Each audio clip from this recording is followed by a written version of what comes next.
In this video, I'll show you how to use professional charts with Robinhood Gold step by step.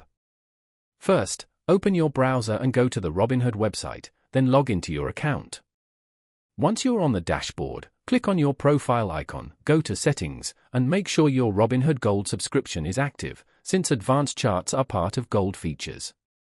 After that, use the search bar at the top to find any stock you want to analyze and click on it to open its page.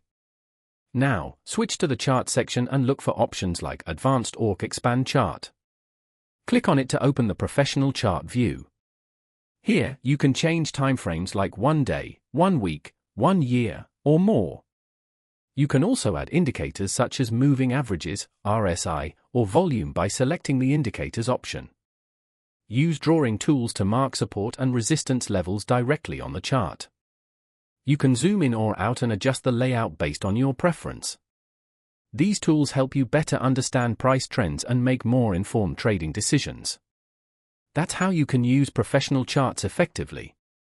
If you found this helpful, don't forget to like the video and subscribe for more easy tutorials.